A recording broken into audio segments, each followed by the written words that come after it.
Am წუთებში აპლიკაციით დასაქმებული ტაქსის მძღოლები პროფკავშირებთან ერთად მსვლელობა აქციას მართავენ. აქციის მონაწილეები ჰუალინგ პლაზადან მსვლელობით გაემართებიან რესპუბლიკის მოედანზე, სადაც საპროტესტო აქციას მოაწყობენ და მოთხოვნებს გააჟღერებენ. ცნობილია, რომ ისინი მერთან კახა კალაძესთან ითხოვენ შეხვედრას იმისთვის, რომ მათი მოთხოვნები პირადად მას გაცნონ. ნანიკო სისვაძე იმყოფება ახლა ტაქსის მძღოლების აქციაზე, შემოგვიერთება პირდაპირ ეთერში. ნანიკო, უფრო კონკრეტულად რა მოთხოვნები აქვთ ტაქსის მძღოლებს?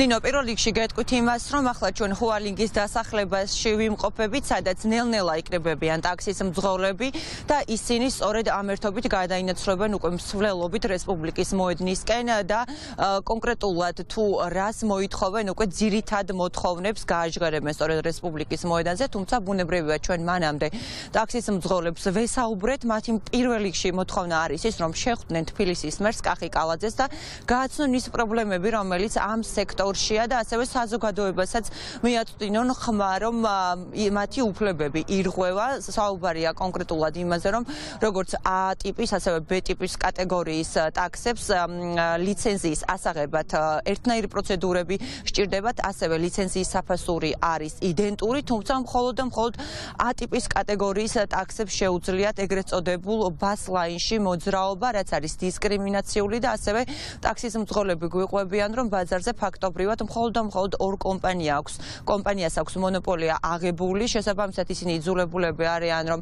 ამ კომპანიის ქოლგის ქვეშ იმუშაონ, დამოუკიდებლად ვეღარ მუშაობენ, ვინაიდან არ ყავთ მგზავრი, ხოლო ეს კომპანიები მძღოლებისგან მაღალ პროცენტს იღებენ და ფაქტობრივად ისინი შემოსავლის გარეშე რჩებიან. ეს და სხვა მოთხოვნები კიდევ არაერთი მოთხოვნა აქვთ მათ და სურთ, რომ ამ საკითხებთან დაკავშირებით პირადად ესაუბრონ ქალაქის ხელმძღვანელობას და უშუალოდ კახი კალაძეს მოსთხოვონ იმ რეგულაციებთან დაკავშირებით პასუხი, რომელიც წლების განმავლობაში ტაქსების სფეროში გაატარა თბილისის მერმა, როგორც ტაქსის მძღოლები ამბობენ, ამ რეგულაციებმა და ამ ცვლილებებმა ისინი ძალიან დააზარალეს.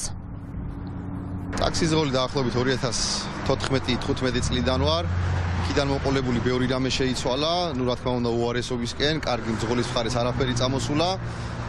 დღევანდელი სიტუაციიდან გამომდინარე ვაპროტესტებთ ტარიფებს, ვაპროტესტებთ ბასლაინში შესვლის და გამოსვლის უფლებას, იმიტომ რომ ჯარიმები იწერება უკონტაქტო პატრულის მიერ, ვერ ვახერხეთ მგზავრის საყვანა ჩამოყვანას.